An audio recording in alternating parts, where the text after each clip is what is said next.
আসসালামু আলাইকুম ওয়া রাহমাতুল্লাহ। সুপ্রিয় দর্শক, আমলে সলিহাতে আপনাকে স্বাগতম। আজকে আমরা মহানবী সাল্লাল্লাহু আলাইহি ওয়াসাল্লাম এর সেরা 20 উপদেশ শুনতে যাচ্ছি। আশা করি ভিডিওটি ধৈর্য সহকারে শুনবেন, এতে আপনি লাভবান হবেন। চলুন শুরু করা যাক। মুহাম্মদ সাল্লাল্লাহু আলাইহি ওয়াসাল্লাম এর সেরা 20 উপদেশ। নম্বর 1, সালাম দেয়া। প্রিয় নবী সাল্লাল্লাহু আলাইহি ওয়াসাল্লামের অন্যতম গুণ ছিল তিনি সবাইকে আগে আগে সালাম দিতেন। সাধারণ কেউ তাকে আগে সালাম দিতে পারতেন না। এটি ছিল বিশ্বনবী সাল্লাল্লাহু আলাইহি ওয়াসাল্লামের অন্যতম শিক্ষা। এই কারণে তিনি বলেছেন, কথা বলার আগে সালাম দাও। নম্বর 2, আল্লাহকে বেশি স্মরণ করা। আল্লাহর জমিনে আল্লাহর দ্বীন বাস্তবায়ন ছিল বিশ্বনবী সাল্লাল্লাহু আলাইহি ওয়াসাল্লামের মিশন। তিনি সব সময় সব কাজে মহান আল্লাহকে স্মরণ করতেন এবং আল্লাহ স্মরণ করতে বলতেন। আল্লাহর নির্দেশ, সুতরাং তোমরা আমাকে স্মরণ করো, আমিও তোমাদের স্মরণ রাখব, আর আমার কৃতজ্ঞতা প্রকাশ করো, অকৃতজ্ঞ হইও না। সূরা বাকারা আয়াত 152। হে মুমিনগণ, তোমরা আল্লাহকে বেশি পরিমাণে স্মরণ করো। সূরা আহজাব আয়াত 41। হে ঈমানদারগণ, তোমরা যখন কোনো বাহিনীর সঙ্গে সংঘাতে লিপ্ত হও তখন সুদৃঢ় থাকো এবং আল্লাহকে বেশি পরিমাণে স্মরণ করো, যাতে তোমরা উদ্দেশ্য কৃতকার্য হতে পারো। সূরা আনফাল আয়াত 45। নম্বর 3, তাহাজ্জুদ নামাজ।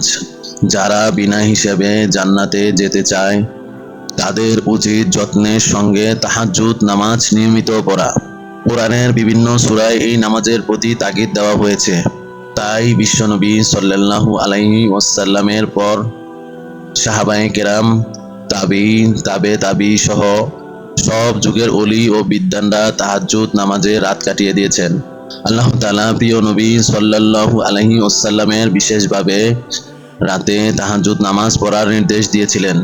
আল্লাহ তাআলা বলেন, হে চাদর আবৃত, রাতের সালাতে দাঁড়াও, কিছু অংশ ছাড়া। সূরা মুজাম্মিল আয়াত 1-2। নম্বর 4, নামাজ পড়া।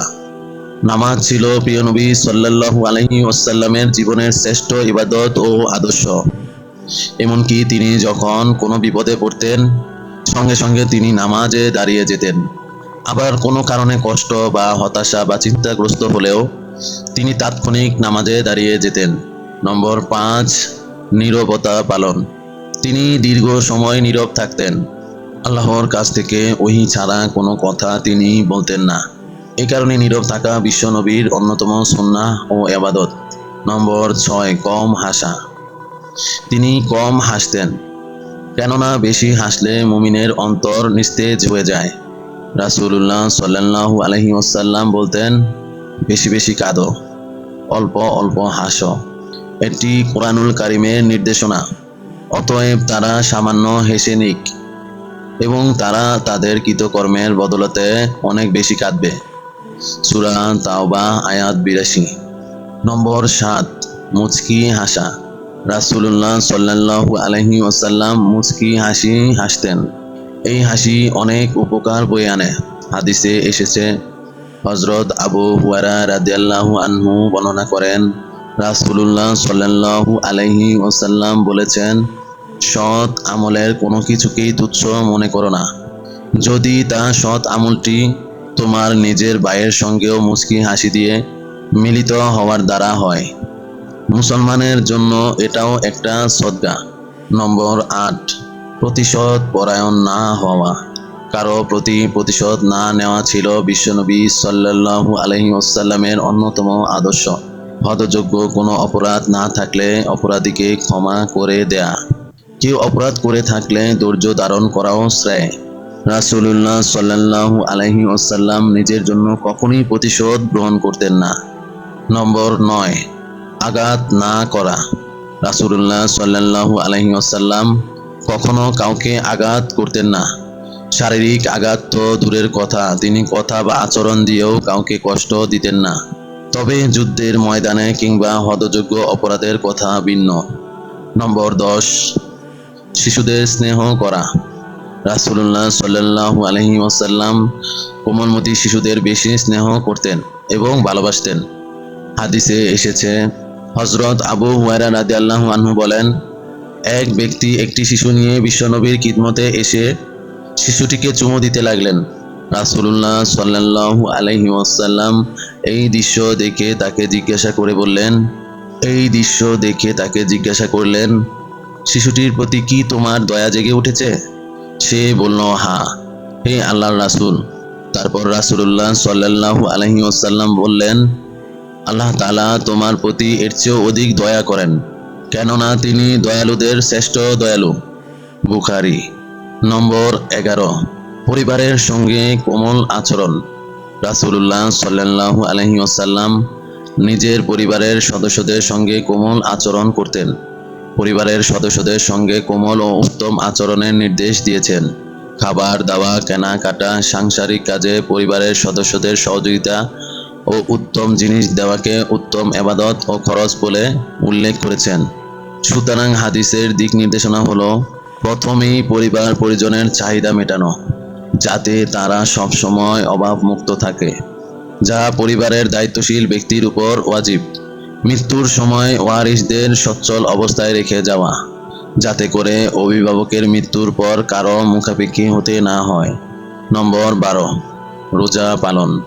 রাসূলুল্লাহ সাল্লাল্লাহু আলাইহি ওয়াসাল্লাম প্রতি সপ্তাহে 2 দিন সোম ও বৃহস্পতিবার রোজা রাখতেন। মাসে 3 দিন আইয়ামে বীজ, চন্দ্র মাসের 13-15 তারিখ রোজা রাখতেন। নম্বর 13, মেসওয়াক করা। রাসূলুল্লাহ সাল্লাল্লাহু আলাইহি ওয়াসাল্লাম ঘুম থেকে উঠে মেসওয়াক করতেন। প্রত্যেক ওযুতে মেসওয়াক করতেন। রাসূলুল্লাহ সাল্লাল্লাহু আলাইহি ওয়াসাল্লাম বলেছেন, জিবরিল আলাইহিস সালাম বিশ্বনবীকে এত বেশি মেসওয়াক করার তাগিদ দিয়েছেন যে তিনি মেসওয়াক ওয়াজিব হয়ে যাওয়ার আশঙ্কা করতেন। নম্বর 14, মিথ্যা পরিহার করা। মিথ্যা সব পাপের জননী। রাসূলুল্লাহ সাল্লাল্লাহু আলাইহি ওয়াসাল্লাম সব সময় মিথ্যা থেকে বিরত থাকার কথা বলেছেন। তিনি মিথ্যাকে সবচেয়ে বেশি ঘৃণা করতেন। নম্বর 15, উপহার গ্রহণ করা। উপহার দেওয়া ও নেওয়া সুন্নাত। কেউ কাউকে উপহার দিলে তা গ্রহণ করার উৎসাহ দিয়েছেন।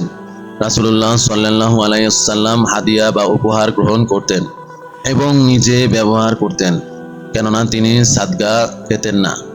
নম্বর 16, সাদকা বা দান করা। রাসূলুল্লাহ সাল্লাল্লাহু আলাইহি ওয়াসাল্লাম বেশি বেশি সাদকা করতেন। ইসলামের জন্য সাদকা করতে হযরত খাদিজা রাদিয়াল্লাহু আনহা তার সমুদয় সম্পদ প্রিয় নবী সাল্লাল্লাহু আলাইহি ওয়াসাল্লামকে দিয়েছিলেন, আর তিনি তা দ্বীনের পথে ব্যয় করেছেন। বেশি বেশি সাদকা বা দান করার নির্দেশ দিয়েছেন। রাসূলুল্লাহ সাল্লাল্লাহু আলাইহি ওয়াসাল্লামের কাছে যখন কোনো সাদকা আসতো, তিনি তা সবার মাঝে বিলিয়ে দিতেন। নম্বর 17, খাবারের দোষ না ধরা।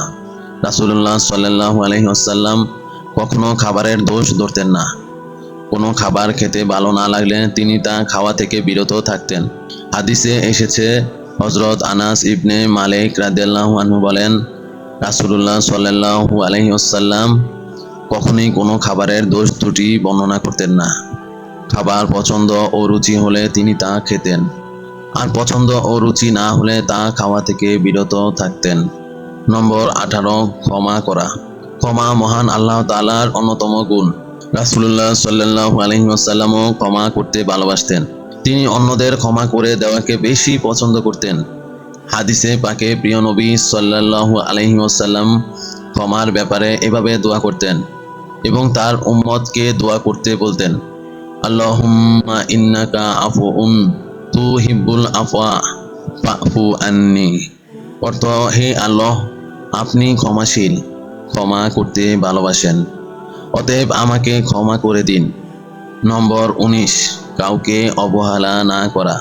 রাসূলুল্লাহ সাল্লাল্লাহু আলাইহি ওয়াসাল্লাম কখনো কাউকে অবহেলা করতেন না। কারো মর্যাদা বিনষ্ট হোক, এটা তিনি কামনা করতেন না। সবার প্রতি তিনি উদার ছিলেন। বিশেষ করে তার কাছে আসা সব ব্যক্তিকেই তিনি সমাদর করতেন, গুরুত্ব দিতেন, তাদের কথা শুনতেন। সুতরাং কাউকেই অবহেলা করা ঠিক নয়। নম্বর 20, সুস্পষ্ট কথা বলা। রাসূলুল্লাহ সাল্লাল্লাহু আলাইহি ওয়াসাল্লাম ছিলেন সুস্পষ্টভাষী। তিনি ছিলেন সত্য মিথ্যার পার্থক্যকারী। সত্যের মানদণ্ডে তিনি ছিলেন স্পষ্টবাদী। কথা বলার সময় তিনি সুস্পষ্ট ভাষায় কথা বলতেন। তার কথা ছিল প্রাঞ্জল ও সুস্পষ্ট। এমন কেউ ছিলেন না যিনি প্রিয় নবী সাল্লাল্লাহু আলাইহি ওয়াসাল্লামের কথা বুঝতেন না। সুতরাং কথা বলার ক্ষেত্রে সবার উচিত সুস্পষ্ট ভাষায় কথা বলা। আল্লাহ তাআলা মুসলিম উম্মাহকে প্রিয় নবী সাল্লাল্লাহু আলাইহি ওয়াসাল্লামের এই গুণগুলো যথাযথভাবে মেনে চলার তৌফিক দান করুন।